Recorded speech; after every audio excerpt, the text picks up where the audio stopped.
Oh, of course. That's why. Well, we'll have to be happy with only having a stream this time. Hopefully I won't screw it up. Alright, so I need to turn on the Discord stream. The Discord stream. There we go. Alright, everyone's here. Everything's ready. Welcome everyone to Animation Lab. We are now back after Christmas holidays. Woo! And I hope you all had a great holidays, whatever you might celebrate at this time of year that we just passed. I hope you all have a great new year. As I said, lots of good wishes and good stuff to everyone who's been here and who's been journeying along with us. And we are now back for, well, technically the third of Animation Lab. We're approaching the end, the finish line. And we're looking, at least I'm looking forward to what's coming next. I think it's going to be very interesting. Yes, explosions. Probably not. But yes, so let's just do the quick spiel about ToonCamp. What is ToonCamp? For anyone that's joining us for the first time, ToonCamp's a community of animators focused on helping you go from idea to finished project. And we help you along every step of the way, from the technical elements to the more structural and high-level stuff. With free classes, events, workshops, meetings like this one, and many other things, some of which are limited to supporting members. In ToonCamp, well, ToonCamp is part of SkillCamp, which is a 501c3 nonprofit organization that aims to provide free and low-cost classes to help you master your skills to reach your life goals. New classes are coming soon, free for supporting members. Who knows when, but they are. And so drop by the new servers and say hi. As you can see on the left, there's a lot of camps. There they are. There's Script Camp, Word Camp, Film Camp, Creator Camp, Toon Camp, and Code Camp. Each of them is doing their own thing. Most of these things are from 2022, so they're probably outdated by now. Though I think a feature bootcamp literally just started on Script Camp, so interesting stuff. So how can you help Skill Camp? You can donate, become a supporting member, and get access to all boot camps and labs. You can volunteer if you know a skill that you'd like to teach. You can contact Nacho on Discord or on any other platform. Or you can tell your friends, refer somebody, and you both get a free month of unlimited and free Arc Studio Pro, which I believe is a screenwriting software, if you're into that. So, I forgot to change the text for this one, so let's just pretend that it is. How did the holidays go? Animation Lab Week 9, how did the holidays go? Did you do the animation? Did you do any animation experiments? Did you do the exercises? And did you have any difficulties with them? I believe we had some difficulties, some with understanding what they were supposed to be, some with, well, we'll get there. And did you have any difficulties using animation paper or any difficulties with animating in general? And any short clips that you made or found that you'd like to share with the group for discussion. So, I have downloaded the short clips and the exercises that were done. So I'll give you the floor to answer the other questions before we go on to them. Also welcome, Hakume Tenshi. I believe it's your first time here. Welcome. If any of you want to speak, now's the time. I just a moment ago put my uh, exercise 8 in there. Mm-hmm. I noticed. I downloaded it. I have it. Perfect. It's ready to go. Mine's in the animation lab. I think I put it in last week Oh, because I you didn't know put we did it. for Okay, class. okay. For shame. For Okay. shame. No, I'm well, I sorry. have problems putting in the 10-second clip. I don't know. That's okay. I got it. Illiterate with Discord. I I know got it. there's It's all so good. many different channels in I every know, single it's system. confusing. Quite frankly, the server doesn't need as many channels as it currently has. But this is like framework for like future stuff, you know. Mm. All right. And did either of you find it difficult to? Well, all of these were supposed to be somewhat difficult because all of these were supposed to give character to something that otherwise is very mundane. To convey something more than just the mundanity? Vanity, yeah. Yeah. Apologies. English sometimes doesn't work. The mundanity of the action. So, anything in particular? Or should I move to the exercises? We actually got quite a few today. I would just go straight into the exercise. The only thing I have to say is, I tried the blink Mhm. animation, and especially with these, because these. Oh, what was the exercise secondary characteristics? Secondary action. Secondary action. Yeah. And like a lot of these, like the breathing and the, like these, like we're taking the secondary action and making it the primary, the focus of this, and the Yes, go ahead. um. So kind of just thinking about it, if I did it right at all, Okay. more as like an exercise, like rather than like a full animation type of thing. Um, you know, all that kind of helped me through it, but we'll see if I even did it right. Well, like at some point we're gonna come back to this because the very last exercise for the course, kind of course, is going to involve like a little bit of everything naturally. So it's not something that'll be forgotten, and it's something that we'll try to do a little more clearly, a little more action oriented in a way then. I believe Mesh was going to say something. Oh, yeah. I mean, I don't. Yeah, I guess I was mostly so.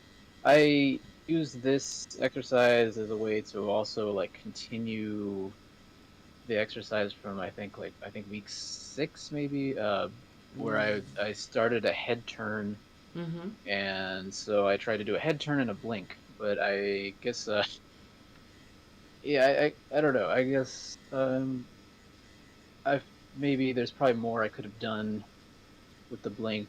But yeah, I guess that's something we could talk about is like making Okay. that blink a little more, have a little more personality to it, I guess, or something.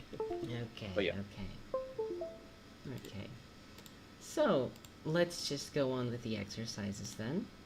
I'll just give a quick reminder. Last week's exercises were 1 of 4, or more if you had time, but 1 of 4. One of them was a character thinking, taking a deep breath, blinking, or painting. And the point of these exercises and the point of these of last week's one, it's a bit complicated, difficult to understand, possibly because I wasn't able to provide good examples. But the intention behind these is to give character to the action. So a character's thinking, but how does that character in particular think? Something that would make that thinking more than just thinking, you know? Does that character wear glasses and fiddle with their glasses while they think, for example? Does that character is that character dumb and and get stumped somehow. There's a lot of different ways to go about thinking. For the dumb example, you could have like the little drooling thing. Like they're thinking, but they just brain overload. For a character taking a deep breath, well, I gave my example of that. Not particularly content, but I think there is something there to see, even if it's not the best example either. This is a very difficult exercise. For a character blinking, it's to make the blinking, like blinking is very basic, which is also why it's extremely difficult. As the exercise here, I see one of you try to do a selfie, and I think that's a very interesting way to tackle it. The other one is a character painting, and painting is frankly a bit of an easier one in terms of concept. It's just more difficult in terms of execution. Regardless, let's open the exercises and let's have a look at them. So according to what you said, Mesh, you tried to have the blink happen at the same time as the head turn. Or rather, you try to have the blink happen with the head turn. Yeah. Which is pretty standard practice in terms of head turns. You tend to blink in head turns. Characters tend to do that. In terms of the secondary action, it does work to some extent, but the blinking becomes the secondary action rather than being the primary action, you know? Yeah. A little bit. The blinking adds the character. Yeah, the blinking adds the character, rather than having the character added onto it, you know? Now that I'm thinking about it a little further, I think the best way to pull off the blinking in this would be to do an extreme close-up and really have the blinking be a significant part of the shot. But yes, so in terms of the head turn itself, it is extremely sketchy. I can say that much. I want to look at this frame by frame.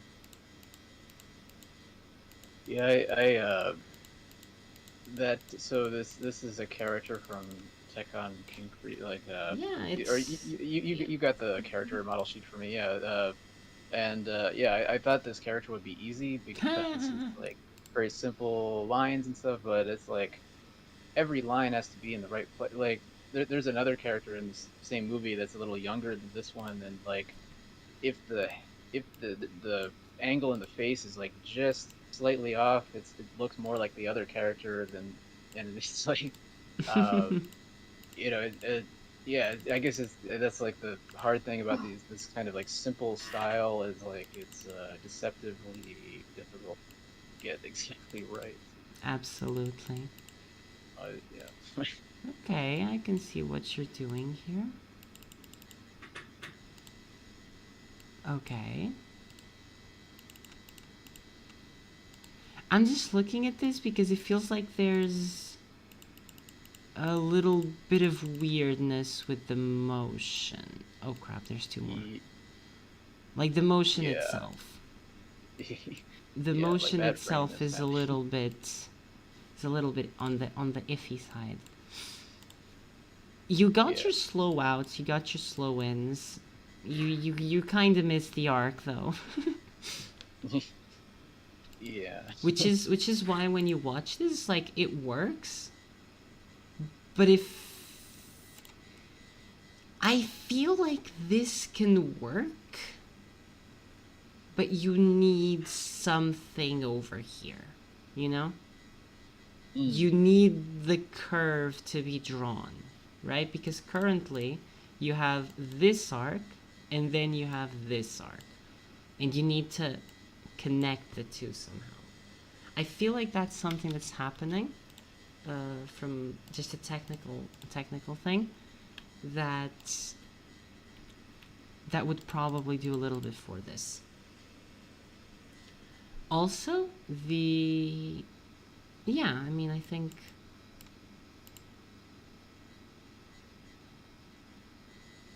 wait, does he? Oh, okay. He blinks. Okay. That's very interesting.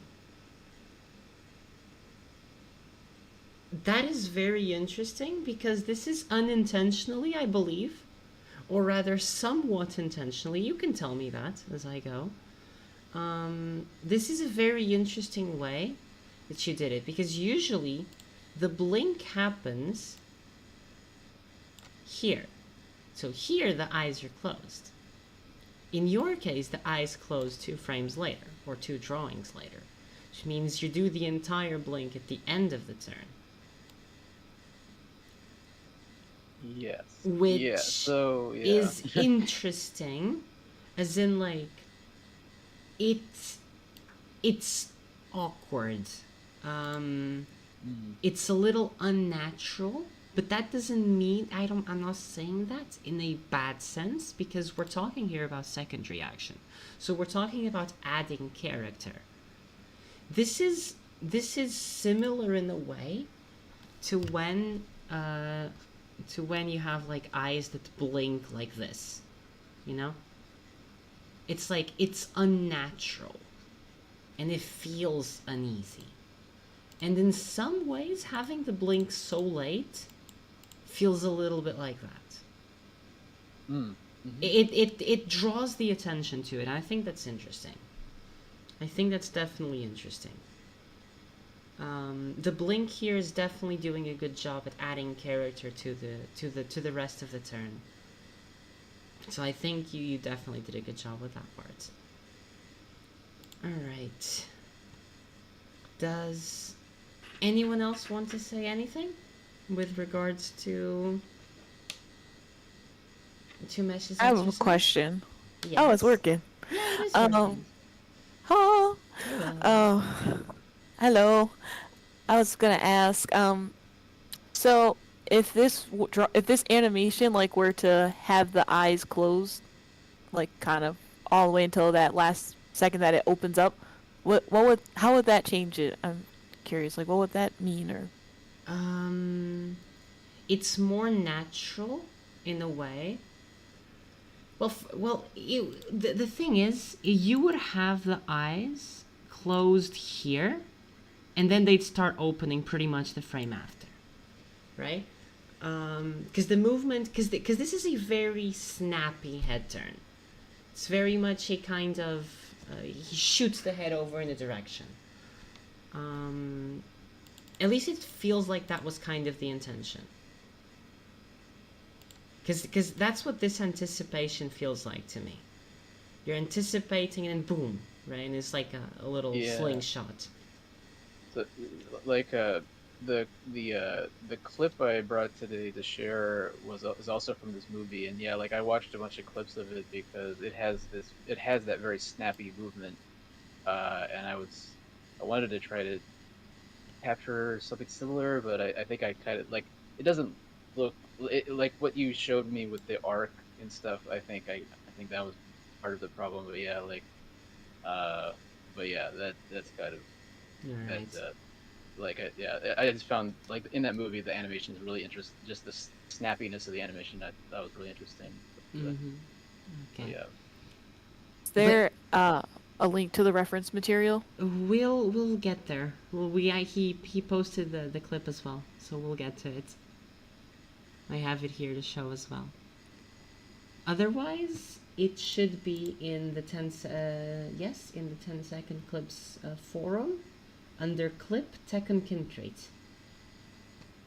Oh, and the reference I use is in the turnarounds channel. Like Beatrice found the character model sheet for this character uh, like because she asked one of the earlier classes, she asked like, oh, what's a character you like, and then she found the model sheet, so that was the reference that I used for. Right. What is this? Okay. So yeah. So having the blink happen earlier, if you move your head very quickly, you're going to feel the air brushing up against your eyelashes. And that instinctively makes you close your eyes, even if you don't close them fully. That's why it feels more natural to have the eyes be closed during the fastest part of the movement. Yeah. Also because you lose the notion of what's actually happening while you're turning your head really quickly. Like you can't see, it's too fast. And the head takes a time to do the blink. The mind takes a time to do the blink. That's why it's natural to have the blink happening at this point instead of a little bit later. The fact that the blink happens a little bit later, in a way, it does a lot of things. It makes it feel like incredulity in a way. The fact that it didn't happen earlier is the part that's a little uneasy. Because this is very much he turns and is like, what? Like, he turns like, what? He blinks to, it gives it very interesting character. And I think that very much works. In reverse, but it works. In reverse to what the exercise was asking. But it definitely works. So yes, I think this is definitely interesting. I hope that answered more or less your question, Princess. Yes, thank you. Anybody else? If not, we're moving on to vintages. I have something. Oh, I'm sorry. Go ahead. Hi, my name is Mike, by the way. So this is a very small thing, but I think like one detail that kind of affects this a little is the shape of the eyes right before the blink happens. Because the way I'm seeing it, because there's the frame where it kind of looks like the eyes are closed, but the way I see it is kind of like there's a lot of extra lineage that's not very clean. So I'm seeing it as open, so I'm not really seeing like the pre-blink before the actual blink. And then right when we get to the drawing, right before the blink happens, it looks like their lower lid is coming up. Mm-hmm. And then in the drawing after that, their top lid is coming down. So you have like this really, like two opposite things happening back to back. Absolutely. It's making it somewhat awkward. Absolutely. But other than that, Yeah. everything else looks great. It's the eyelid thing. The eyelids come down. Generally, they come down more than they go up. Yeah. It's not that it doesn't Okay, happen, but they definitely do go down more. Like, they meet more or less, like, here or something.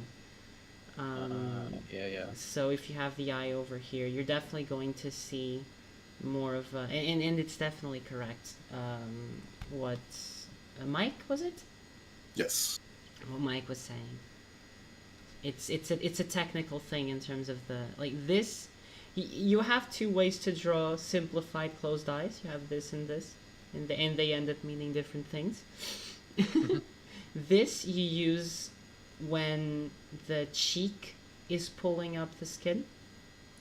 And this you use More when that's kawaii. not happening. What?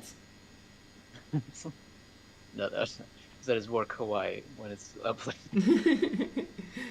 You use it like this because it's a smile, right? This is like the worst smile ever, but the skin's being pulled up, so the skin of the eyes. So this is the shape that you visually see more, and then it's you have the thing above it and everything. this is what you would see otherwise when it's at rest, when the face is at rest, or it's just a simple turn, or in general the cheeks aren't being pulled. And when this happens, the movement is very much a downward movement, primarily. Gotcha. That is definitely a true, like a technical thing. Thank you, Mike. Yeah, thanks, Mike. Yeah, that's a great point. Right, let's take a look at vintages. Yep, I haven't got the timing down for this, but go ahead and tear it apart anyway and stuff.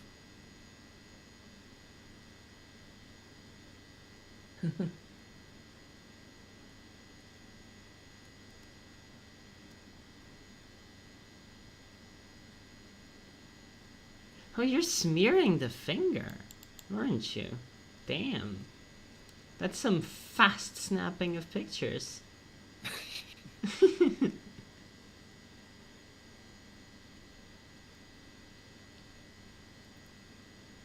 Yeah, I'm gonna be frank. I think it works in terms of the context of the exercise. I think it also works very well. The blink as the secondary action. You manage to make the blink very interesting and add a lot of character. And since we were mentioning the technical elements, let's take a quick look at how this one's done. See where it closes? It closes like significantly down. Like this was almost the bottom of where it was before, with the full open eye, right? This is where the full open eye is. So yes, this is like a technical thing.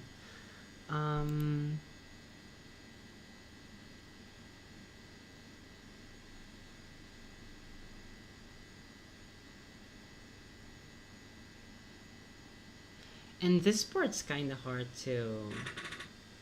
I don't think I can really look at that last part. It's too sketchy. Yeah. You can tell where around this part is where the timing I didn't have time to actually work on the timing. But you see the idea that I'm going for. I do. I like the way that, like... Okay, yeah. Like, interested blinking and everything. I feel like the blinks are too slow for what they are. Let's see. It's 1, 2, 3, 4, 5, 6. Are these frames looped? As in, like, did you do 1, 2, 3, 4, 3, 2, 1? Yeah. Okay.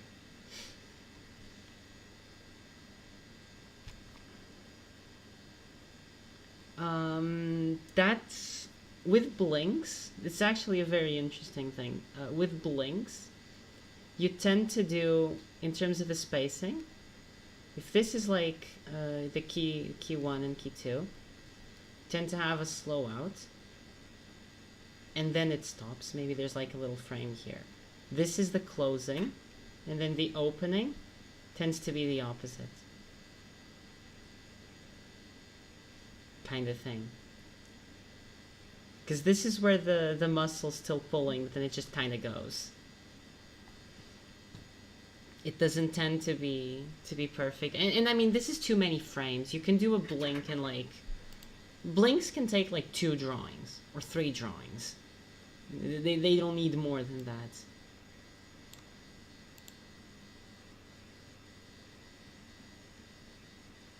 Yeah, I like how it just slowly falls asleep, and then it just speeds up. Just goes super fast. Okay.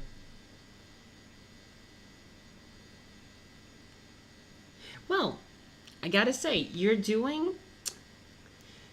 I'm gonna come back to this one, to this little short, or this little clip, for staging, because I really like what you did here in terms of staging.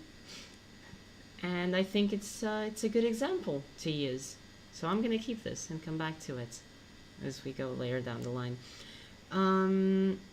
I don't think, like, the parts that I can really look at, I'm confused about this little phone over here. Was the phone meant to move? The hand meant to move with the phone here? Yes. So that's part of the like my rough layers. The timing is off with those, so somewhere around here the phone should snap up again, you know, as he kind of like Oh, wakes up okay, I again.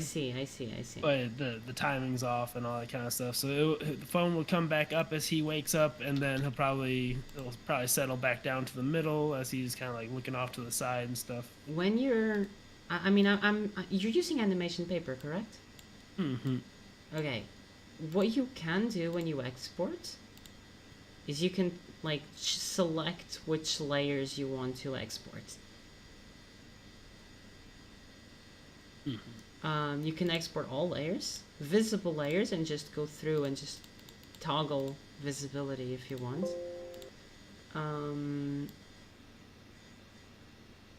Because this part initially works perfectly fine without the sketch layers. And then the part where the sketch layers dominate, it's just not clear enough what's happening anyway. Yeah. But yeah, I think that's something. No, but I'd say it's an interesting thing. And yes, in terms of the exercise, it works very similarly to meshes, where the blinks add a lot of character. They definitely do, but they aren't the main action. It's it's your second time doing this, and I hate myself for telling you the same thing. This shouldn't be happening. But yes, the blinking would be extremely hard. It was probably the hardest one to do here. So Yeah, You I might- like your suggestion with like a close up would be a good way to kind of put more emphasis on it. I think you both at least so far, did wonderful jobs at using the blinking to characterize. So, even if you didn't strictly follow the exercise notes, I think you definitely used second reaction very effectively. And I don't think I have a lot to talk about. Let me see. Now, I definitely want to see this without the sketch layers. Do you think you can render it real quickly? Yeah, I can do that. Because I feel like they're distracting. Like, they're pulling the eye in a lot of different ways.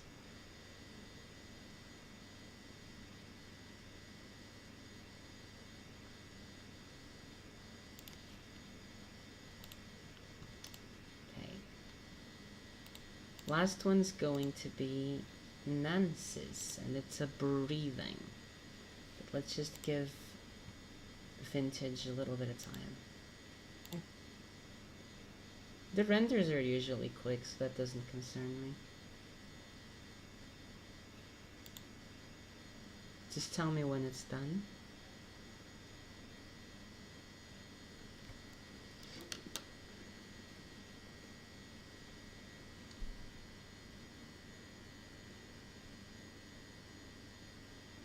Okay, there we go.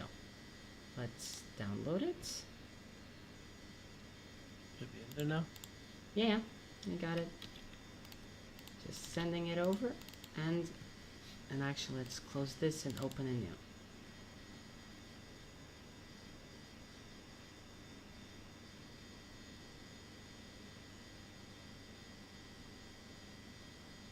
Okay. No, this is cool. This is really cool. Yeah, I think, like, I'm gonna come back to this later down in the class because I want to talk about the way you did the staging here, and I think that's very interesting.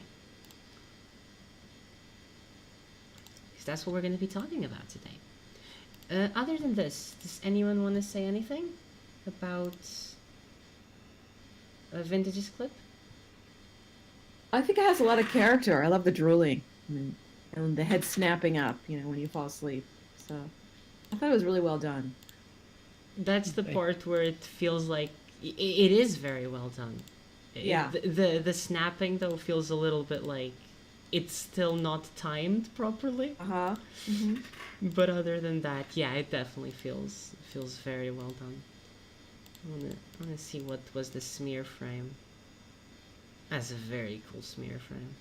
Yeah, actually, like I really like this part where he just he like snaps the drool like back into his mouth like a spaghetti noodle or something like that like that.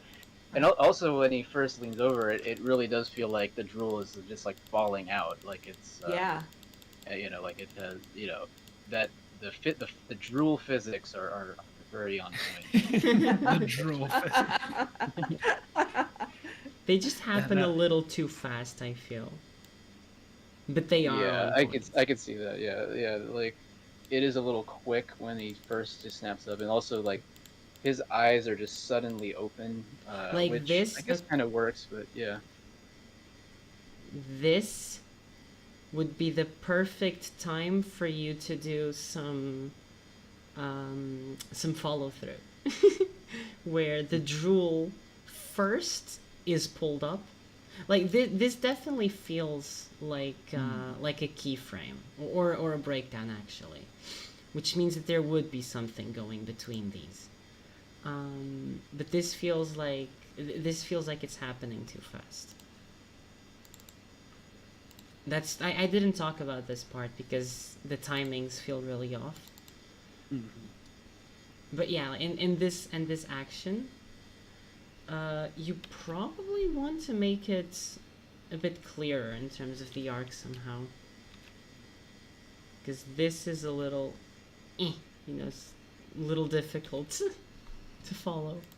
Yeah, I can already see when you drew that spiral. That'd be very funny. But it's like you move the head up, and then the drool is like stretched real thin, and then it's pulled up. Like it's just slightly delayed. It's the follow through. It's definitely just that. Apologies for stepping into someone else's talk. Tend to do that a bit. No, you were fine. No, I was done talking. If you're talking to me, I don't know. Yeah, but yeah, no, I like Nan said, a lot of character, a lot of personality, and just the way, just that, like, just this idea that he just like surprised himself by falling asleep. Really fun little piece. Absolutely. And what were you sort of planning for the end part that you only sort of sketched? I was just curious of what that next thing would have been. I was basically gonna have a head turn and then some, side profile blinks, and then probably turns back to the phone, and then I was gonna kind of reference the blinking guy meme, if you know the one I'm talking about. I've probably seen it, but I don't know it. I'll post it in the thing. Nice. Nice. It do be that way. No, but this is very, very cool. This is very cool, vintage. Yeah, I think for the scenario I was trying to convey, I kind of like the slow blinks because it seems like one of those no thoughts, head empty, like late night, just scrolling on your phone, not thinking about anything. And you just get tired. You kind of blink really slow. That's a good point, actually. But I still feel like the blinks like this aren't really working, you know? Like, that's not slow blinking. You know? That feels like blinking that's trying to be slow, but it's just not there yet. This is a case where you'd probably hold on the closed eyes a little bit, and you'd space the things out a little bit differently. And maybe even do like, if you do, say, 1, 2, 3, 4, 5 frames, you could even have it be like, this be 2 frames, this be on 2s, or even on 3s, and then on 2, and then on 2, and on 2, and then on 3 again. Like, you could space things out in ways to make it feel slow, like actually slow, and then progressively slower as well, which is what you did actually. The last blink, the last time the blink happens here, yeah, like it's just, I really see what you're saying there, Mike. The slow blinks are cool, but I don't feel like these are slow blinks. At least Slow enough. personally. Yeah, it's like the slow doesn't feel intentional, you know? It feels like it's trying to be a normal blink, but it's just not quite slow enough or fast enough, you know?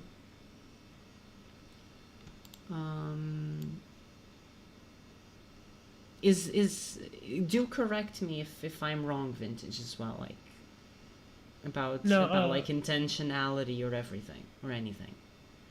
Yeah, the overall intention was to go for different speeds of blink, so probably start a little faster, and then as it got sleepier, you know, get a little slower.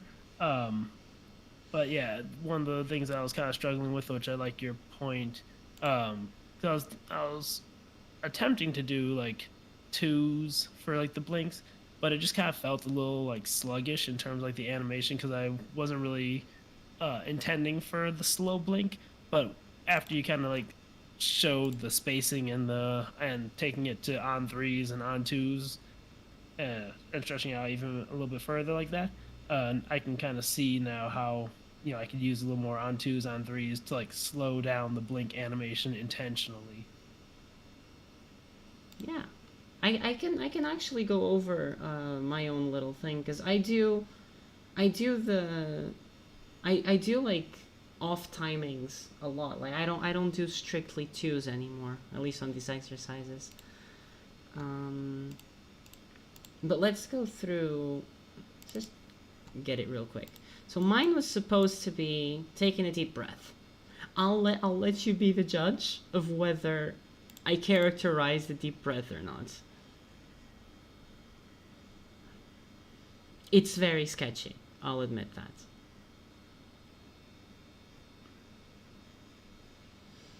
But in terms of the blinks, well, it's not a blink, it's more like closing eyes.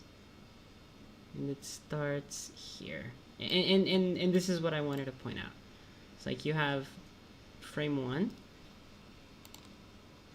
Let's move forward. Frame 2.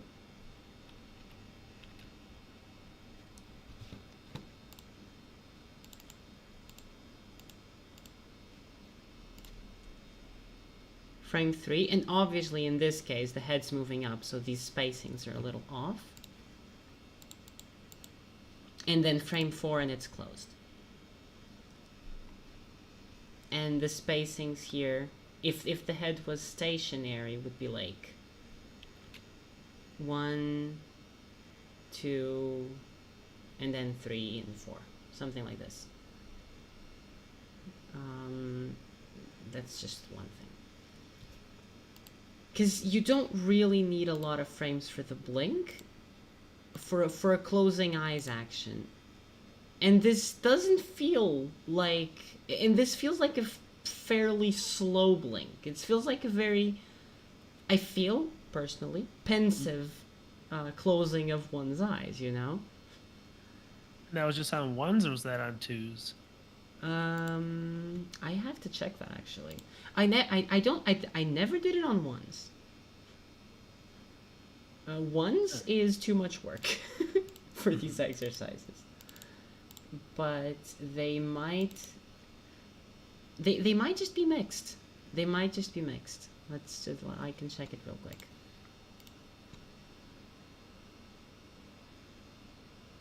The spacing throughout and the timing felt good, but it didn't feel like it was ones.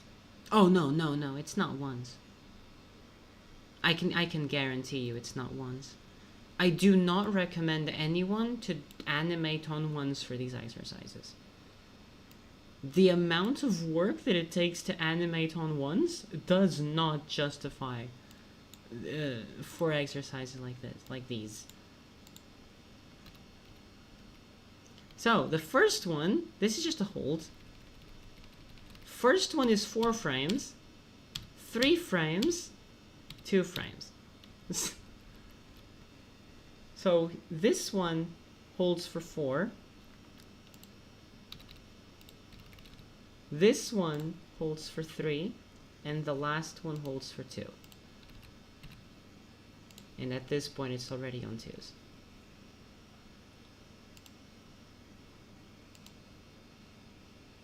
You can do a lot with just like varying the timings of the frames.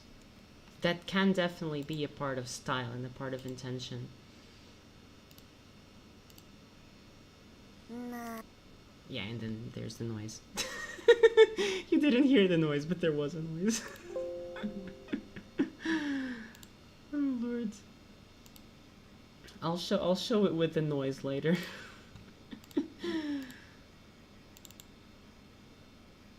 Let's go for the last one. Wait, it's not week 9? It is week 9. Oh yeah, it's in clips. Right, so. Too fast, but Yeah, the timings Yeah. definitely do need it's some even. It work. seems even faster than when I. Anyway, I was trying to get like. So I looked up online like people breathing, and I looked at myself breathing, and that's what I could come up with. I mean, the One shoulders of- go up. Yeah, the poses, like simple as they are, they feel like you know, like Cartoon Network cartoons in general. That works perfectly fine. You want to pay attention to little details, like yeah, the right. fact that doesn't stop moving. Right. Yeah. I was Um, focusing on the upper body. Like, this is not part of like strictly animation, but in a sense, because the character's just staggering from left to right all the time and there's no consistency there, it's very hard to like judge arcs, judge the rest Right, of the motion. right. Like, it's a kind of thing where you can do the entire animation if you like in this way, and then you just do one pass where you make sure that there's one point that's perfectly fixed, you know. If you put a wheel on each side of the arm, it looks like the person's really hustling in wheelchair basketball. Yeah. True.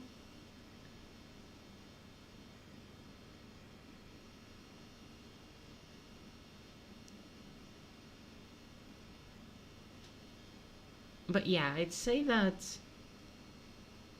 Yeah. No, I think this is perfectly fine.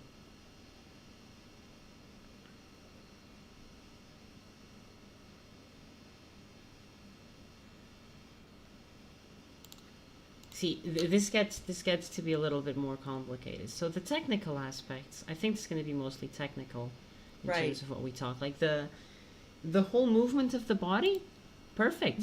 I love that you looked at references. I love that you like went to find these little things, shoulders going up, the arms moving along. The arms feel pretty consistent in terms of size. They're definitely working. You want to be careful, for example, when you have a straight line and then it turns into a curve and turns into a straight Right. line again. Yeah, It's what's happening down here. Right. These are like little technical things where Right. when you're cleaning up your animation, and what you're presenting here is a cleaned up animation, this isn't a sketch, you want to make sure that the number of lines is constant, or as constant as possible, or that if you're adding lines or subtracting lines, that you're doing it in a methodical way. So if the line is straight and it's going to be curved, then you're going to want to slow into the curve. And if it's curved and it's going to become straight, then you're going to want to slow out of the curve. You know, it's those like same things. You want to be careful with lines like this. Yeah. Nothing else here happens a lot. You want to be careful with like, that's just moving left and right a little bit erratically. Okay, got it. Yeah. It's like those little details that are Right. technical elements. Right. They aren't like, we're talking very much like little spacing issues, little, well, not timing here necessarily. It really is just little spacing issues. Right. And one thing that I noticed, and this is probably what like hurts it the most, the stripes on the sleeves. 'Cause Yeah. they're changing Yeah, they are kind of position. inconsistent. Right. Like this could be True. like a good bad animation, you know, the like really choppy, like sketchy and all different, you know, wavy lines type of thing. It's just when the stripes on the sleeves, you know, move kind of on their own, you know, kind of keep the same positioning. That's a good point.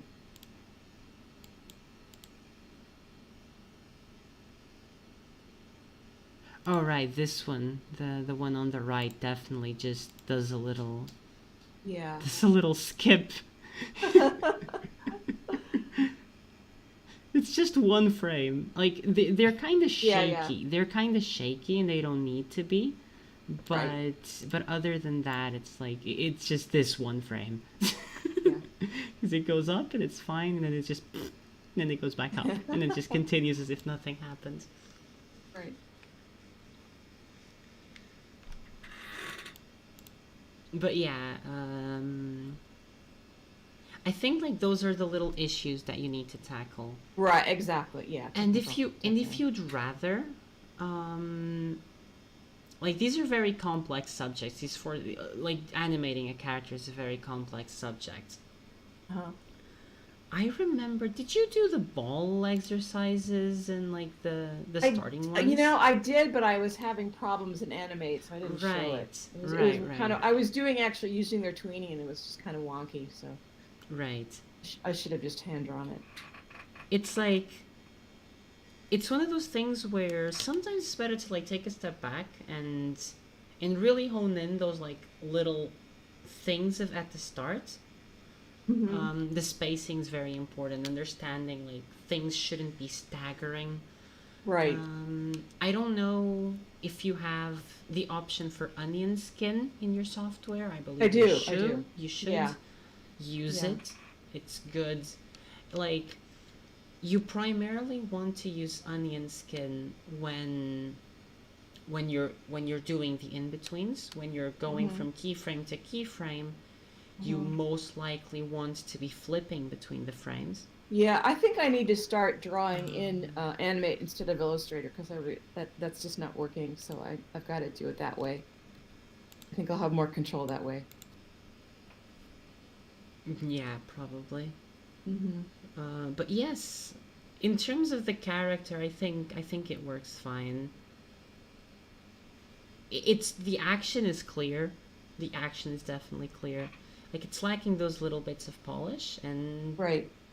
but other than that, it's perfectly fine. Like it's what I was saying, and I think it's what was it Measure Vintage? We're saying like it feels like one of those Cartoon Network kids cartoons nowadays. You know, those like Hyperventilating. those like really like hyper stylized little things. Yeah, you know? yeah. And I think that works perfectly fine. All right. Yeah. Does anyone else want to say anything? Yeah. Well, first of all, that was Vintage made that earlier comment just to give credit where it's due. But yeah, I also, I mean, I like the way the expression. I mean, like you can tell, like she probably just went through some kind of ordeal from. You can tell this is like a very like, oh, I just made it kind of a thing, you know. And but the things that stood out to me, I think, what you do some so Beatrice already talked about sort of the technical things about things jumping around and stuff, but like the way her shirt, so like it's interesting, like when you have her breathe in, like her shirt sort of lifts up a little bit, and like Yeah, I that's think what I think I was reading about. Like when people breathe, their chest hmm lifts up and out. So I don't think yes. I really made that, conveyed that very well. But I remember reading about that or looking Yeah, at that. yeah. I mean, I think like the fact that you have sort of the shirt moving, sort of like sort of sliding separately from. I mean, like I think maybe it would be interesting actually if you had a little more stuff like that, like the secondary action, maybe like on the hair, like the Yeah, hair could right, maybe be waving around a little bit as right. well, Uh-huh. and but yeah, I think yeah, and the one thing that maybe to me was like the thing that kind of made it harder for me to focus on the motion was just the attachment point on her head, like to her neck. Uh-huh. I feel like maybe it could be moved forward, like her head could just be moved forward a little bit, Uh-huh. Okay. because I feel like her neck is kind of attached too close to the chin, if that makes Okay, it like good it point. like if it's like a three-dimensional thing, uh, but that's also maybe a stylistic choice. But I think it would look a little better if the head was like moved a little to the right compared to with the neck, just to Okay, yeah good give a little good more point. dimension there. But Yeah. yeah, I think yeah, like Beatrice said, the emotion, the action reads very well. Yeah, so yeah. All right. Right. In that case, let's take a quick look at the clip that you sent before we move.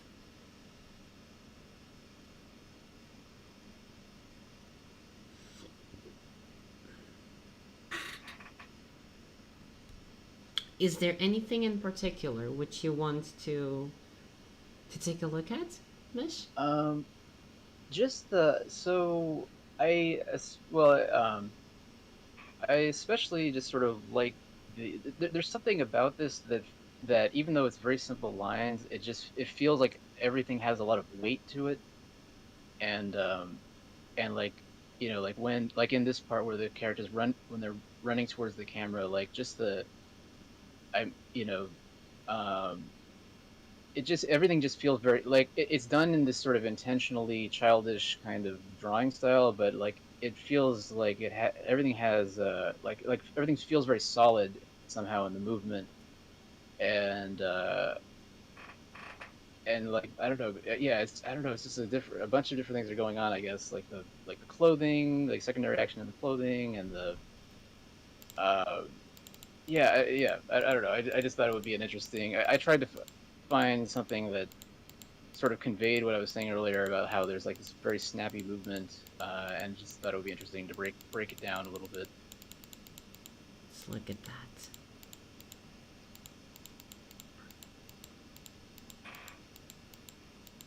Front run cycles are very difficult as well.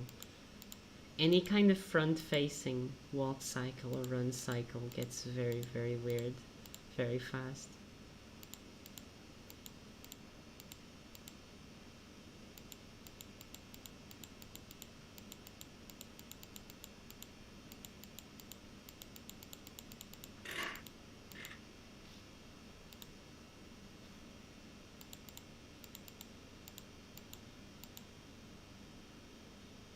Also, just a quick note here, since we were talking about head turns before, notice how this character is going to turn his head over to this guy, and notice when the blink happens.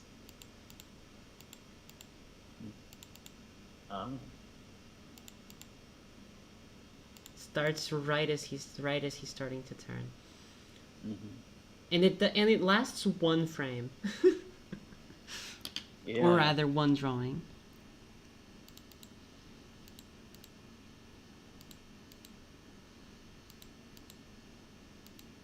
And there's the blur as well.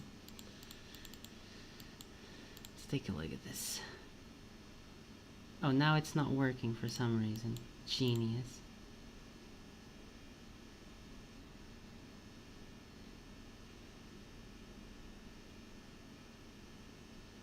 There's a lot of actions happening here, and this is also like, I'm glad that you brought a clip. Is this a movie or a show? This feels It's like a it's movie. Yeah, this It's a feels like movie, a yeah. movie. Yeah, This it's a feel- really good movie. If anyone needs a recommendation for a movie. Like, this feels like the kind of animation that wouldn't really be in a show, you know? Yeah. Not because of the quality specifically, but because of the style and everything. This feels like it'd have to be Western, but not really. This just screams movie. It's really neat. There's a lot of actions happening here, and that's a lot of the things that give it. I think this is. How do we look at this? So we're doing the run, and the other character's falling. And he picks up his friends, pulls his friend back, arm over.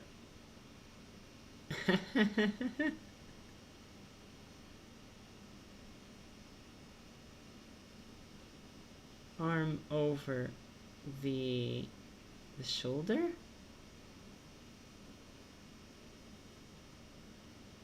Right, because one hand is holding there, the other one is pulling the arm.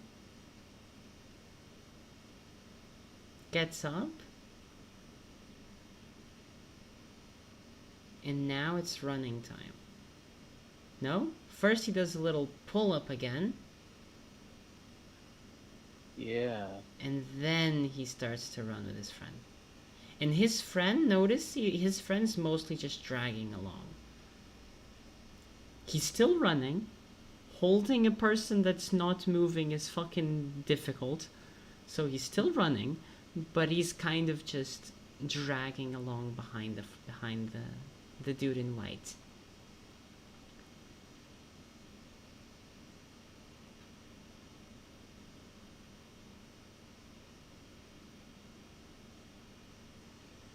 In terms of the animation itself, looking at the style and everything,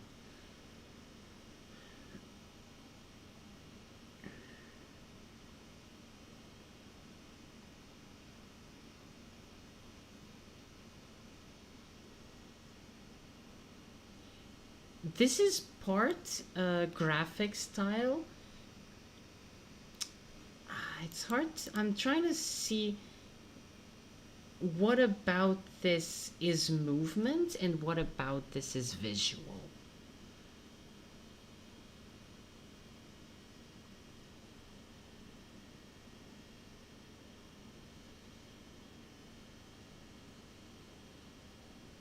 Also, like his shirt, the secondary motion on the white shirt. It's very Yeah. chaotic, but it just works. Yeah. Like, it goes left to right, left to right, left to right very quickly. Actually, it follows the steps. Look at that. So it's still first run. Left foot, the shirt's going right. Right foot goes down, shirt's going left. Left foot goes down, shirt's going right. This is just a run that's happening in very few frames. So each cycle of the run is happening in very few frames, is what I'm saying. So the shirt's just kind of chaotically going side to side.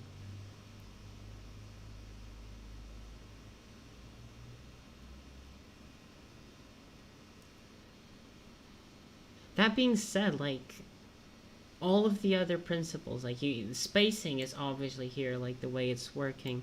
The arcs, we can look at the arcs of the things if you want. I don't think that's necessary. Naturally, the arcs do work. Do keep in mind, for example, the foot here. The falling of the foot doesn't need a slow out, or a slow in this case.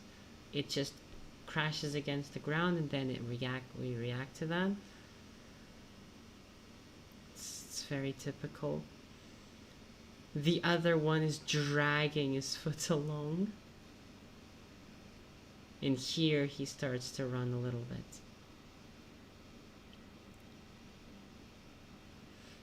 Oh, we're gonna talk about this. Not today, but we're gonna eventually talk about this. This is exaggeration. I just Where? noticed that too. That's really good. Like this is a completely broken neck, but it's so Yeah. fast that you don't really see it.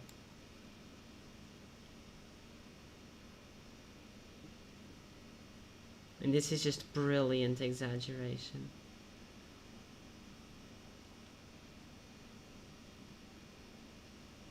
Also, stretching the face, and then squashing it when it comes down.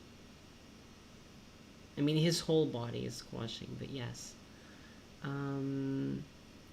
Obviously, we're mentioning second reaction, or I'm sorry, follow through on the shirts.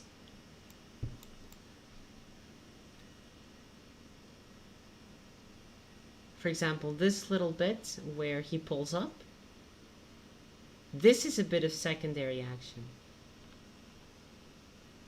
Because this is a bit where you're like, you don't read it as a primary action. So he's still picking his friend up and running, right? This is just a little bit that tells you he's not strong enough to have picked up his friend straight up.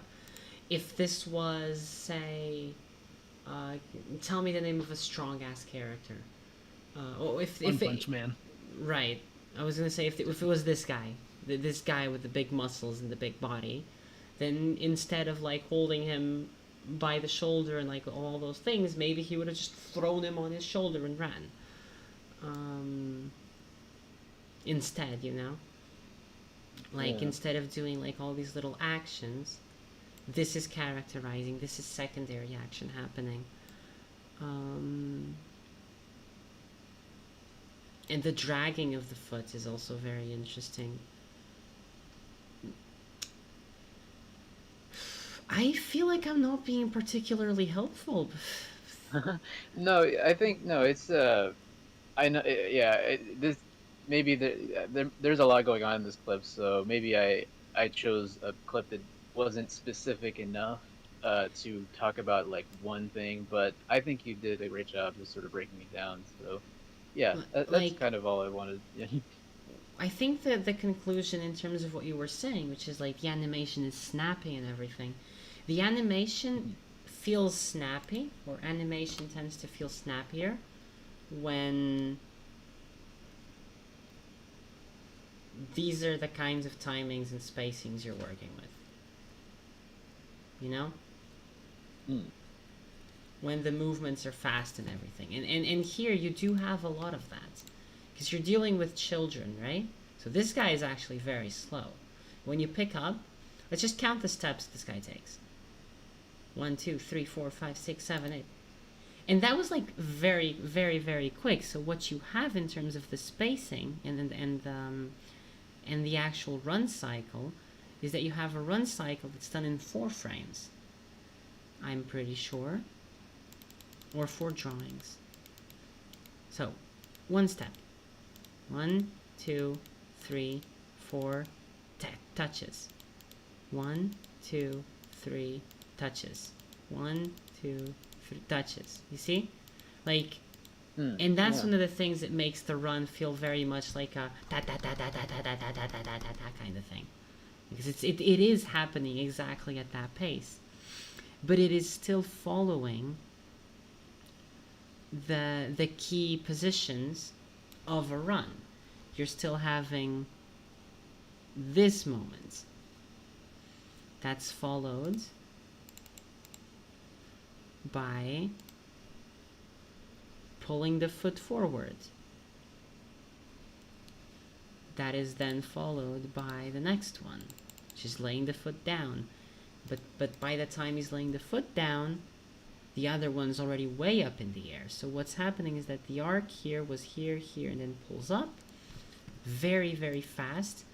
And because it pulls up very fast, it gives you the notion that it was slipping as well. And then here goes here, and then here. I need to do this properly. I need to actually go through the frames and not just like estimate where things are.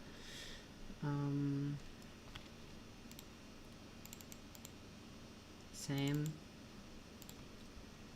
Then it goes here. And it goes here.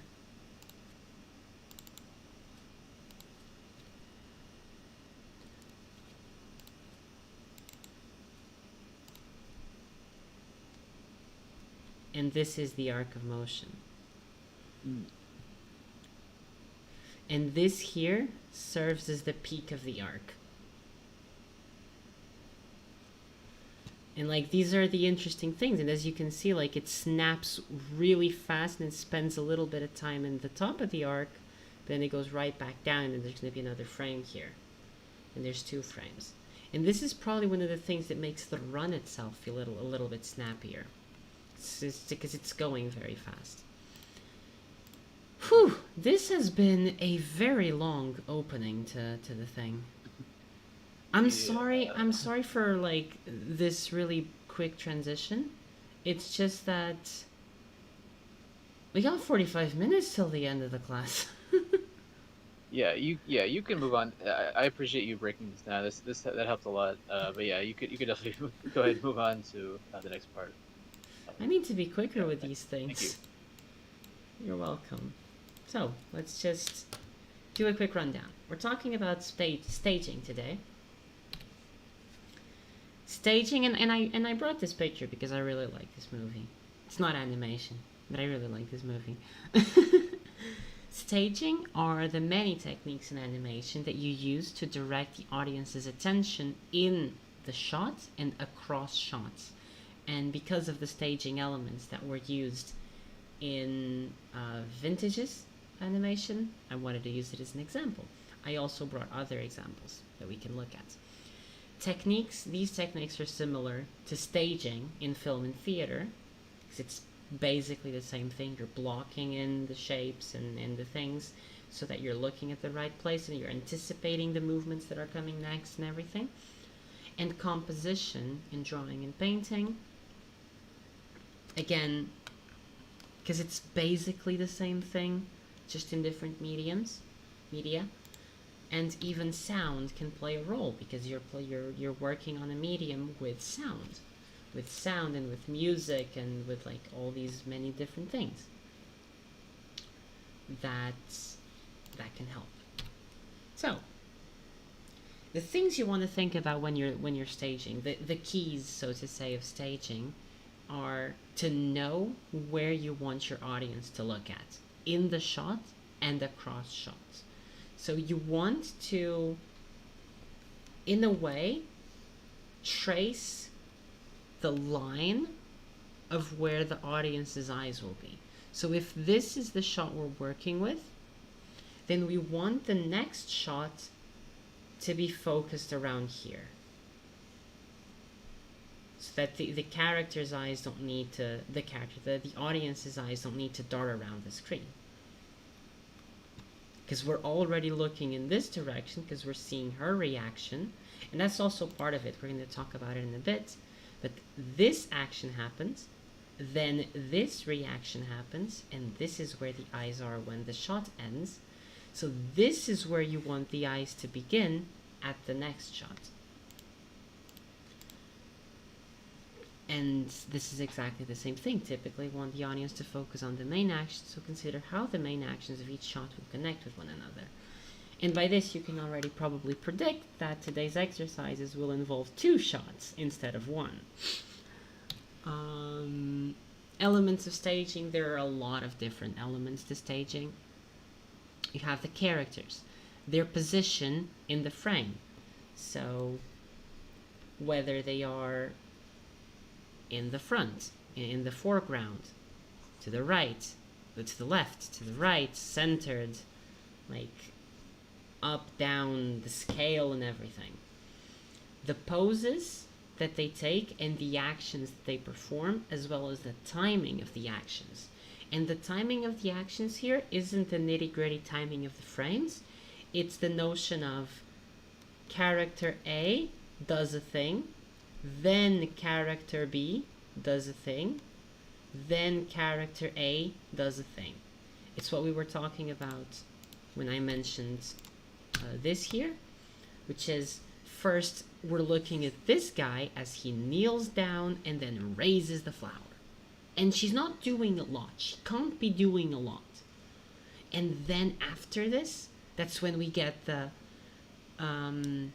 eyes, the arms come up and cover the mouth, and the reaction and the arcing back and all that kind of thing. You want things to be separated by time. So you want this to happen and then this to happen. Usually. Let's go back. That's the timing of the actions here. Obviously, the actions that they perform are important. The poses that they're in are important. The poses are going to guide the rhythm, the lines. So this pose obviously is going to draw the eye here, through the flower to the other character. While this also pulls the eyes up. The poses help guide the eye. That's part of composition and posing and pose design. That happens a lot in 2D, in art in general. The actions themselves, the actions, the arcs, the movements that they do should reinforce where you want the audience to be looking at.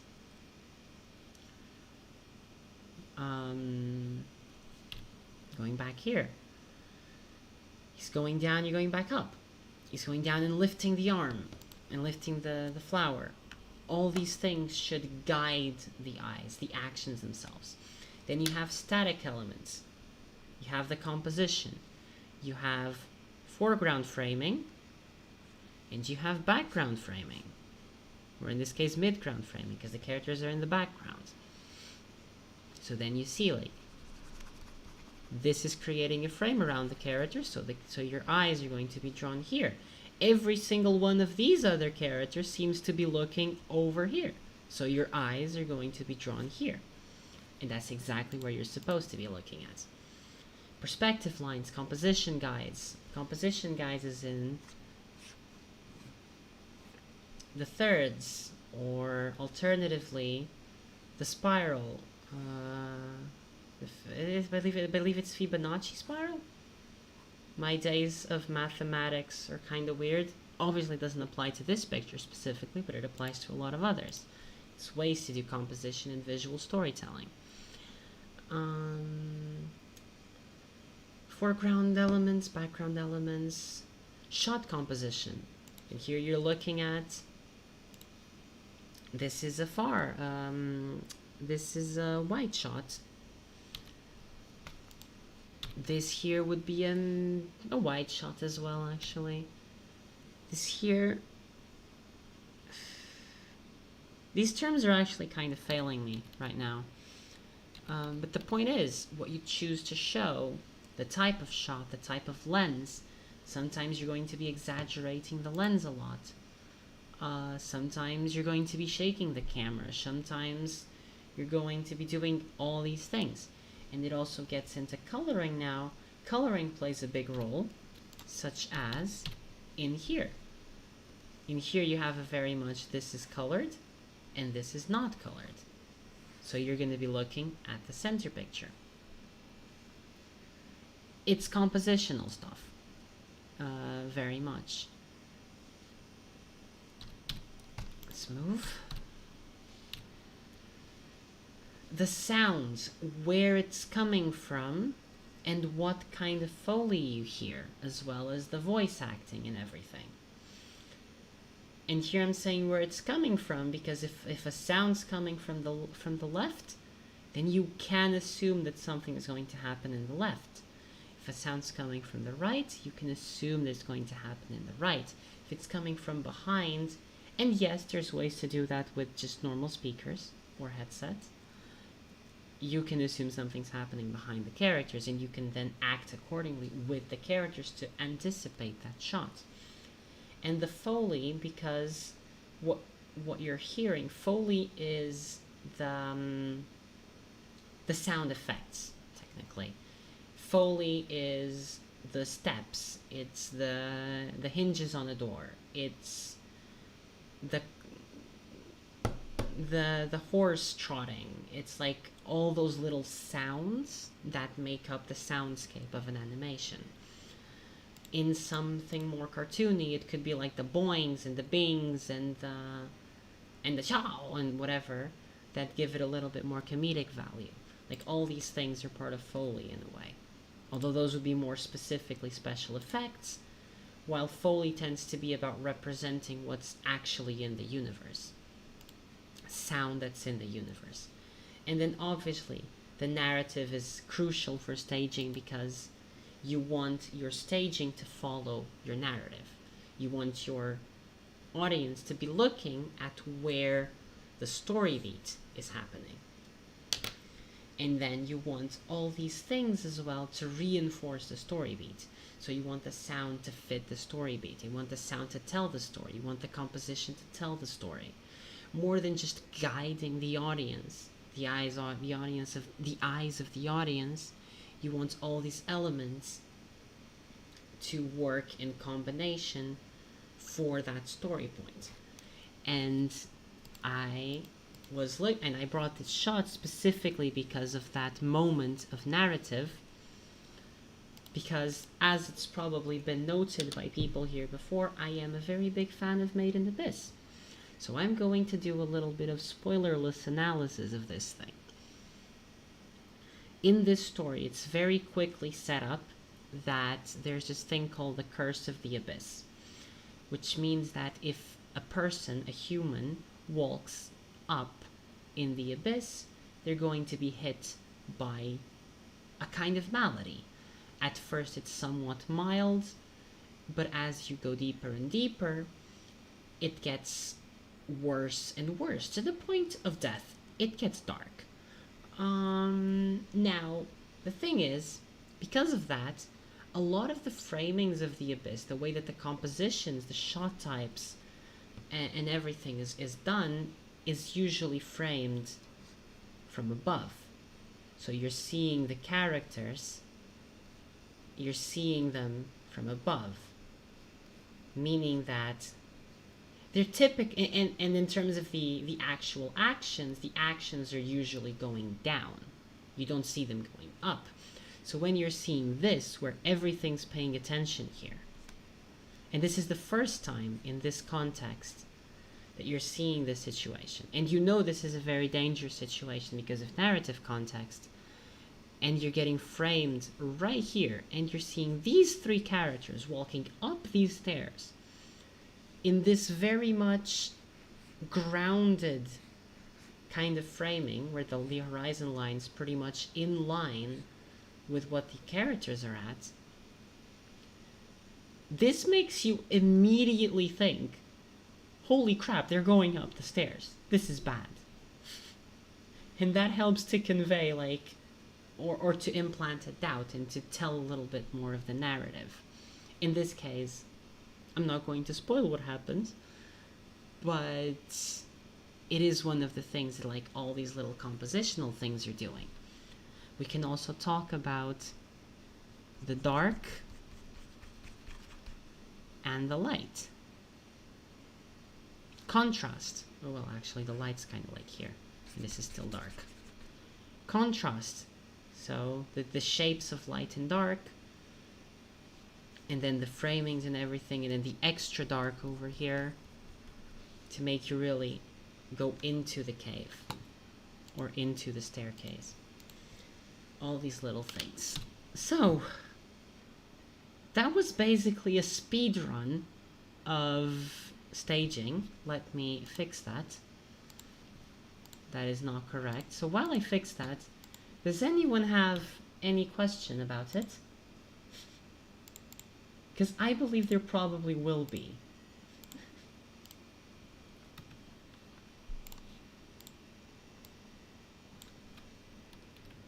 Staging. Go. I think it's a really interesting topic, and Maybe I can write down some questions. I have to head to an 8 p.m. meeting, but I am curious, have some more curiosities. All right. No, this staging is definitely a very big topic, and it's one of the hardest to like straight up teach because it's not technical. It's very artistic. It's like composition. Like you can teach all the composition guides and everything, but when you're painting an image, you're still going to have to do the composition, and you're gonna have to find solutions and everything. It's problem solving a lot. I'm excited to learn more about it. All right. So, anybody else? Are we looking to use color or Probably not. this next one? Okay. If you want, you can, but you don't have to. You might want to think about using shading though, so light and dark. That might be helpful. Mesh, I believe you unmuted. Yeah. Well, I guess when you're looking at staging as like, I mean, I guess this is like this is kind of, I mean, this is basically happening if you're making like a short, like if you're making something with like a storyboard. I mean, this is happening in this storyboard phase, right? Or is there a, I don't know. I guess like, yeah, like when Yes, I mean, this like does it change significantly from that initial, or like does the staging, I don't know, like I'm imagining like if you animated something straight ahead, for example, and maybe you might discover something that changes the staging from what you plan, but I feel like it would mostly happen in the planning part, Mm-hmm. right? Or Mm-hmm. It is definitely a thing that I would say would happen a lot more in the storyboarding and layouts phase, yes. yeah, The staging is definitely way back when. It's very much, but it's no less an important part, you know? yeah, yeah, yeah, Because if you're doing the purely technical things, um, like you're going to you need to do to get composition in at some point, you know? yeah. You need to get like those specific things. Wait, I have a couple of videos that I want to post. All right, and an article which was really good, which I read while researching for this. They are all in the videos channel. And the reason that I wanted to bring in Vintage's clip was precisely because we do have a little bit of staging happening here. Here we have an action, the fingers action, then we have another action, which are the eyes action. And now there's a little bit of a lack of clarity, but there's clearly intentionality in the staging where the finger does its thing and then the eyes do its thing. And then the finger, I guess, disappears, but that's not what's supposed to happen. And then the slowly falling into the falling asleep and then the waking up. It's all very well timed, and that's part of the timing of actions. In terms of staging, you want things to be happening one at a time so that you're perceiving everything carefully. Now, it's difficult to make the action of the finger clearer in some ways, but it's one of those problem-solving things that you have to be thinking about. Maybe this could be the case where you would do a two-shot, where you have the phone and the character flipping through the phone. And you see like the whoosh, whoosh, whoosh, whoosh here. And then you're faced with this shot, where you're seeing the eyes do the blinking. These are ways to like go around the problem of making actions clear or unclear in what they're conveying. Okay.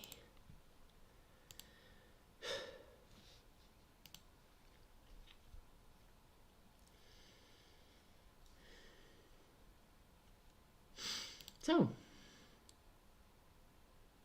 shall we move into the exercises? I think so. suppose we shall. The key to this exercise is not written, but one thing that I want you to keep in mind is 2 shots.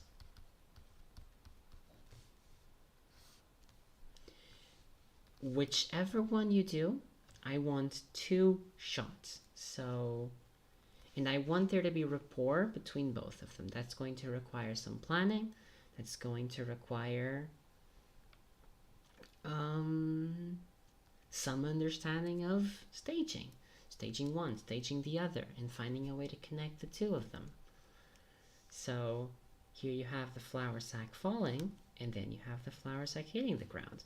And I want you to treat these two as 2 shots. Calling an elevator and waiting for it, 2 shots.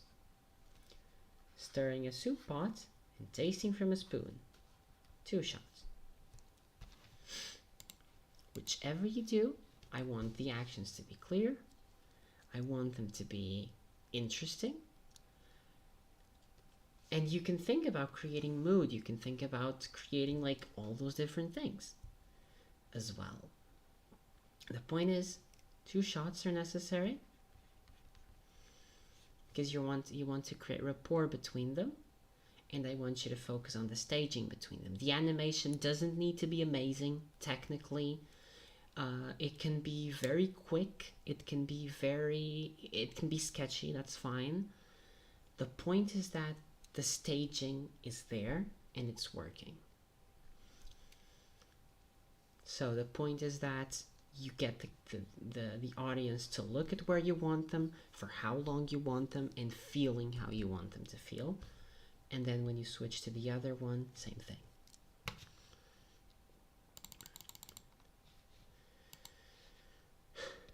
And we now have roughly 20 minutes, which is very much not a lot. So if you want to get started, feel free. And yeah, also I have a question. Yes, Nance? So when you say 2 shots, is it separated by like blank?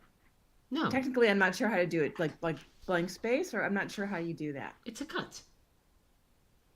Mm-hmm. So it's a cut. It's like the clip from Tekken where you have 1 shot, 2 shots.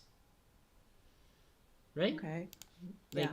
where it goes from 1 cut. You know? Mm-hmm. That's it. Mm-hmm. Okay. 1 shot, 2 shot. Okay. I want it to be a sequence somewhat like this in like Spirit, right? It's like 1 shot, 2 shot. That's the kind of point of it.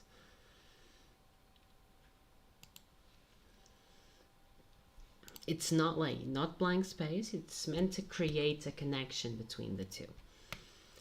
This goes back to like all the film theory and whatever. What do you call it? Which one was the one? The Russian director that came up with like. I think it's Eisenstein, right? Sergei. Eisenstein effect. No, Kuleshov effect. That's it. Oh, that. Oh, okay. The never mind. Kuleshov effect. The Kuleshov effect is precisely the thing where it's a very interesting effect. It's a film editing effect demonstrating by Lev Kuleshov, where by seeing two images, one after the other, this is Wikipedia, we can probably do better than that. By seeing two images, moving images, one after the other, you immediately create a mental image, a mental connection between them. Now you can reinforce it intentionally or go against it. But it's always going to be there. So what Lev Kuleshov did in the 1910s and 20s is a very simple film where he took 4 shots. He took a plate of food, I believe it's a coffin, and a very sexy woman. And then he recorded the face of a man, doing the most neutral expression he could think of. And when placing the man after the plate of food, the audience would read it as the man's looking hungry. When placing the man after the coffin, the audience would read it, oh, he's looking mournful. And when placing the man after the woman, the audience would read it, he was looking lustful. I can find the video, because that one's not difficult to find now that I know the name. Kuleshov effect. There we go. It's this very short clip.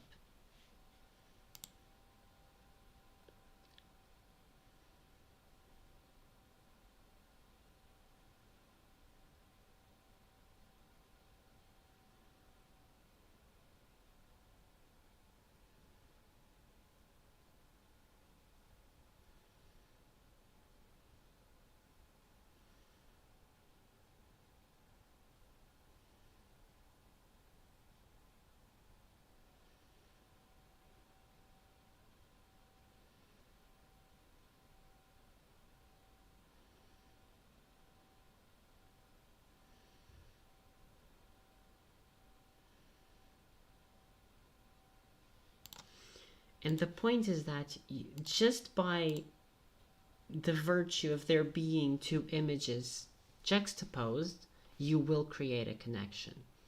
So the connection will always be there somehow. But you can do it intentionally. Like, obviously these ones weren't done intentionally.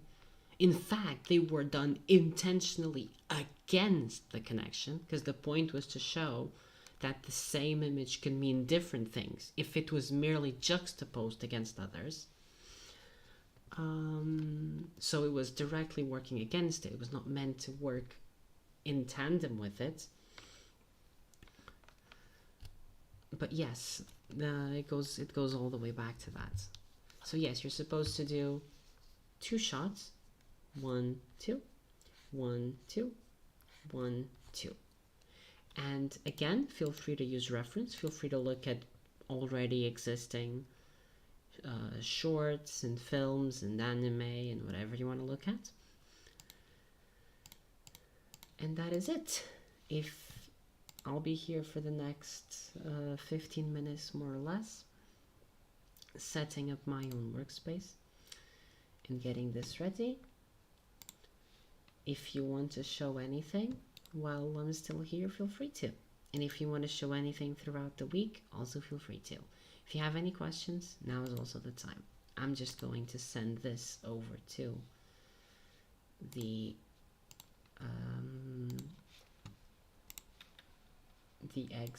assignments channel, so we have something to read from, a permanent record, and then I'll join you in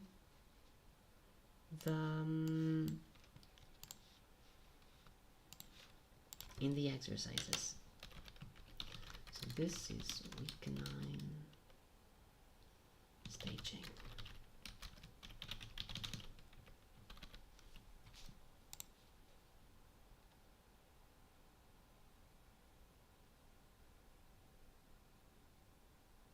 I have a question. Yes? So I am actually working on a short film. It's for school. Okay. It's for my senior year. Uh, would you accept something like that for this exercise? Like, I would like to participate in these.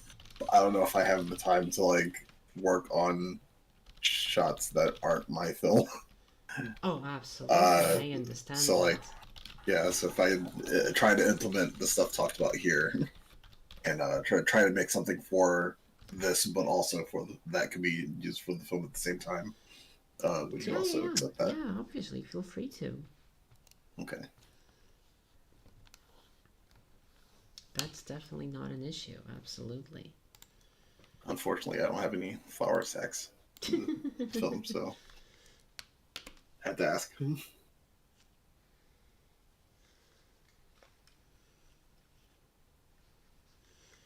If you don't mind me asking, what are you studying? I'm a senior in animation. I go to Villa Maria College. Nice. The I actually had senior a senior means last year, right? yes. All right. Good stuff.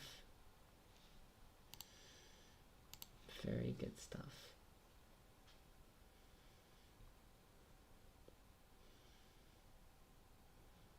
I mean, I feel like most of this stuff should be familiar to you by now. All right. Let me first go here.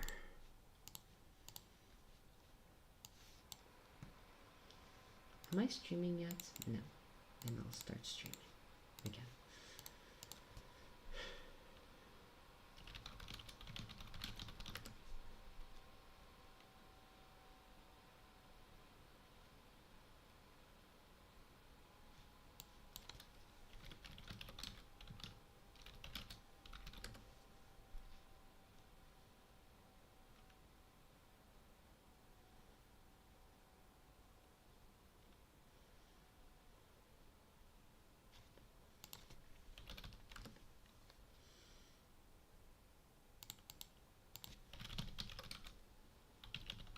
Ooh, Shav effect is interesting. What? The Kuleshov effect Yes? is interesting, mostly because he just had the expression that he asked the guy. I don't know if that's him or not. To create is an odd one. He's doing the smarmy smirk. Exactly. But it's precisely because of that it works so well. So interesting. And I wonder too if it's partially like what the audience wants to see, because like when you see the baby in the crib or whatever, like for me when I look at that on the his left side of his face, he has a bit of a smirk and it looks like lustful. Like most of the times, like the first one for the soup, I was like, yep, he's lusting after that soup. But then you see the baby and you're like, I don't know if that's the right phrase to use. But then you can kind of switch sides and take a look at the other side of his face. And you're like, okay, he seems a little more pensive. Yeah, exactly. Someone brought that up in one of my classes where uh, they showed the child in the coffin and it showed his face, and someone brought up that like yeah he has like a little smile on his face like I murdered that kid. Yep. Yep. I saw that too. In a way, it's also important not to forget that the times have changed. We have a lot more cinema literacy in a way, or at least intuitiveness in how to read moving pictures than there was at the time. Because like we grew up with moving pictures, and they're pretty frequent. Like we have an intuitive reading of them.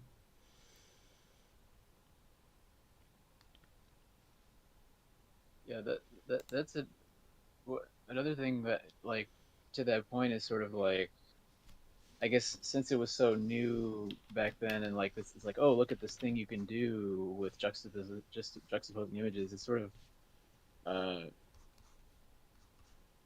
I think like now it's kind of rare to have.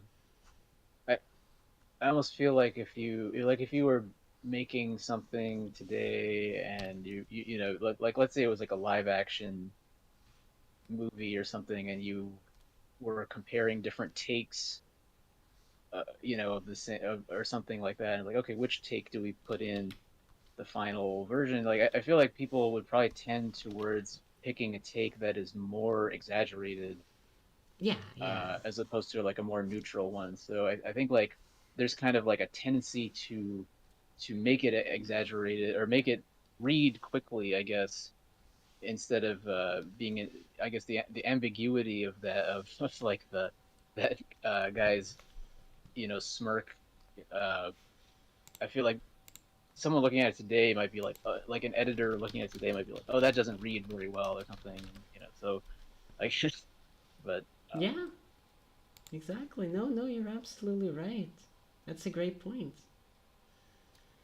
That's precisely because of like what we were talking about in a way that like we want to do it with intention while that one is intentfully going against it, mm, you know?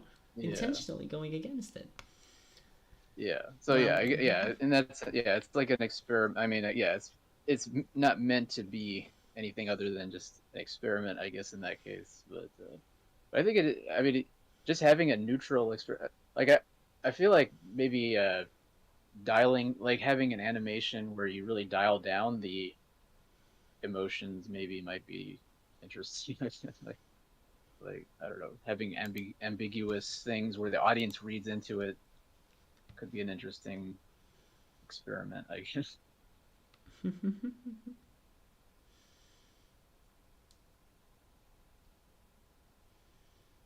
I didn't I didn't intentionally make this guy uh, look like he wants to kill this person, but maybe that's what the audience wants, and they read into it.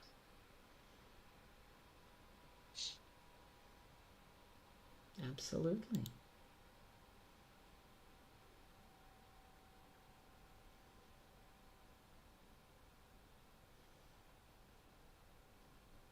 Did you intentionally not mention the ghost in the first staging?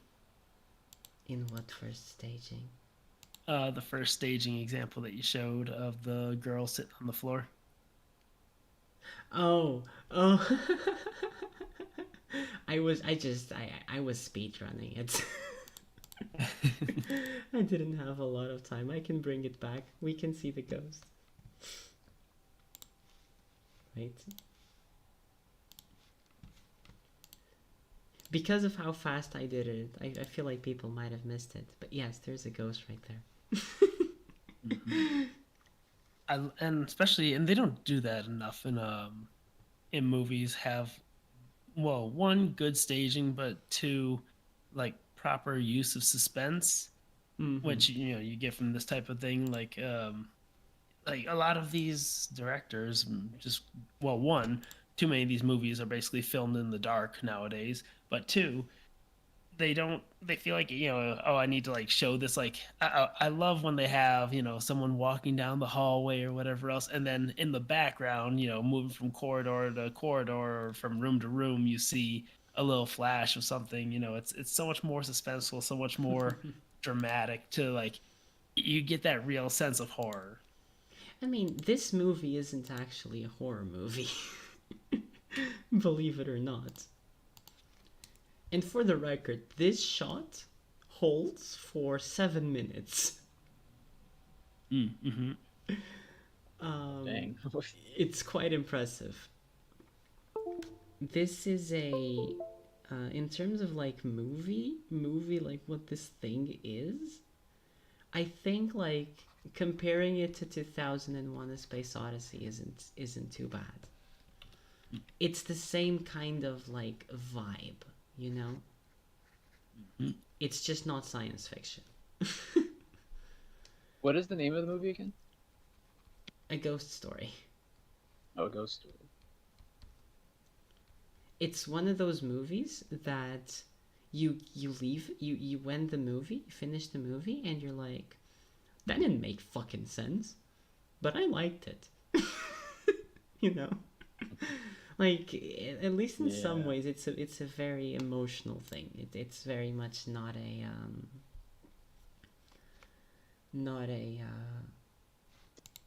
logical kind of feeling. You know, like you don't understand the story specifically because there's barely any story.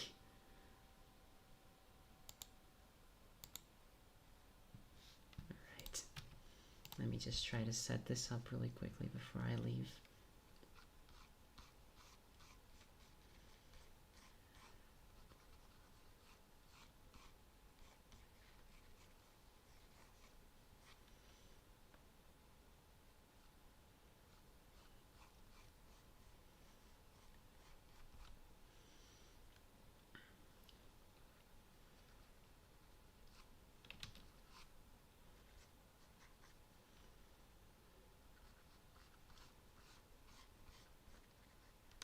Unfortunately, today I can't really linger.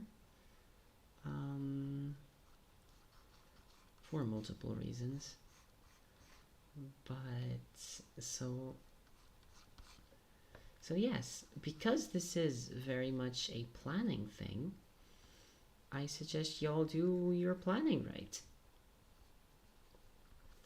'Cause it's going So to did be you want important.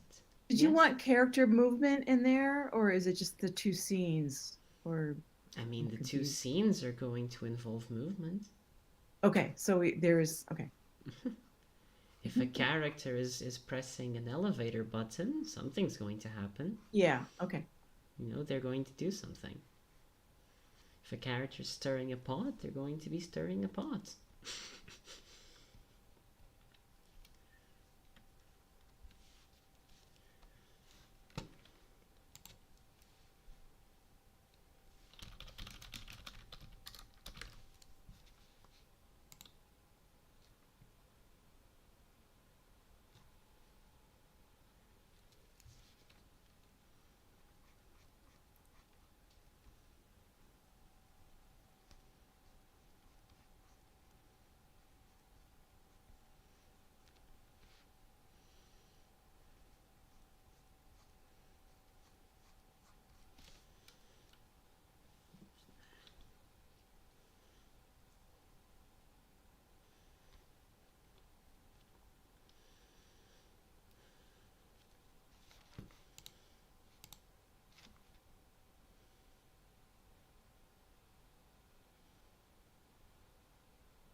Is Mike still there? Yes, he is.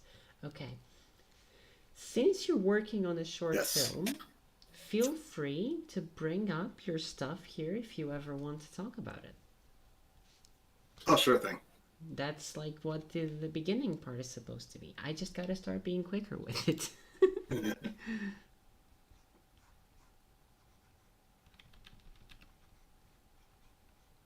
have a couple roughs, like really rough roughs. Let's see. Where would I post them? You would send them along with like the rest of the clips for each class. I mean, we were not going to talk about them now. So the point is, if you go here, do you see this 10-second clips channel? Yep. You go here, and then you go new post, and then you say clip. and then you write the title of the clip, whatever it might be.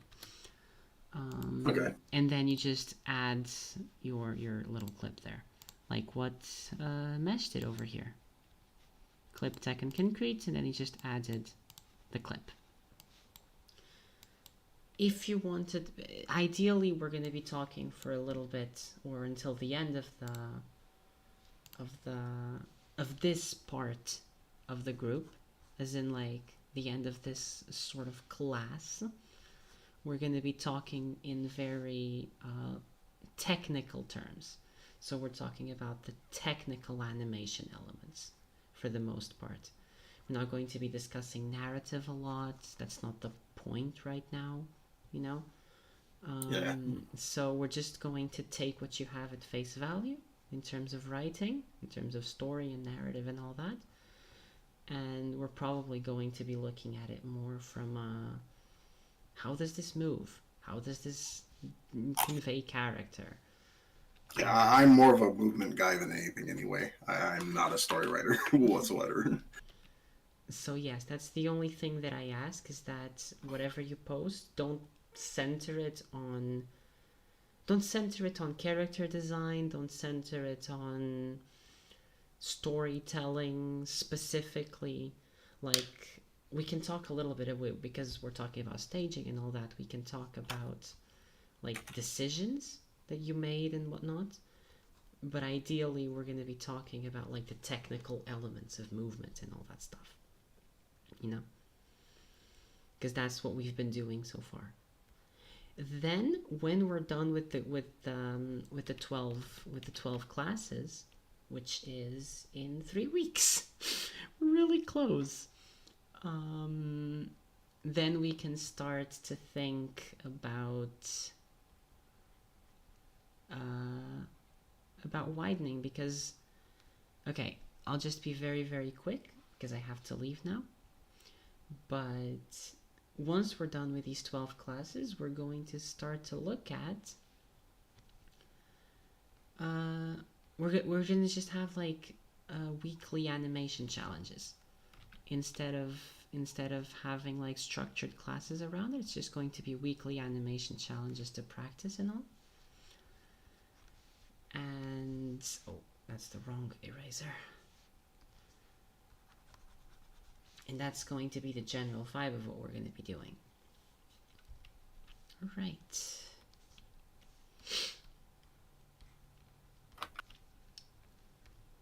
And so instead, because there's not going to be any kind of like classes happening, it's going to be, we're going to be a lot more free to like talk about projects and our goals and like our personal things. I'm going to be getting started on my shorts as well eventually, so I want to be a part of that. I want to be a part of that too. And yeah, there's a lot to go for, to look for. Words are not working because it's late. I'm gonna head out, so thank you again, and I'll see you next week. All right, see you, Nance. Good night. Thank you. Have a good one. You too. Bye-bye. Bye-bye. Yep. Bye, everybody. Same. Yep. Bye. See you later, Nance. Okay, see ya. Bye-bye. Same. I'm going to take off here too. Thank you so much for class here. Thank you for being here. Talk to you later. Have a good It one. was nice joining. I'd like to participate in these in the future. Perfect. Love it. Gotta keep the wheels moving. All right, I'm gonna head out as well. Thank you very much. Yeah, I'll catch Have you a next good week. one. and yeah, I guess probably hang out too. But yeah, thank you. Yeah, thanks for breaking down that clip I brought in. I know it was a little ambiguous what I was looking for, but I mean it was basically what you did. It was just yeah, just looking at a particular animation that had a particular type of movement that I thought was interesting. Mm-hmm. That's okay. But No yeah, worries about but yeah, that. Yeah, I guess I will see you next week. I know you had been sick for a little while. It seems like you're feeling a little better. Are you feeling better? I am feeling better. Nice. Problem right now is that everyone else isn't. Oh. Oh crap. Yeah, I need to end the stream. So yeah. So Oh, thank you. okay. Thank you for being here. And yeah, we'll be back next week. I don't know if I need to say any kind of outro, so I'll just say it like this. It's been great having you all here. Those who are still here, it's just you. And I'll see you next time.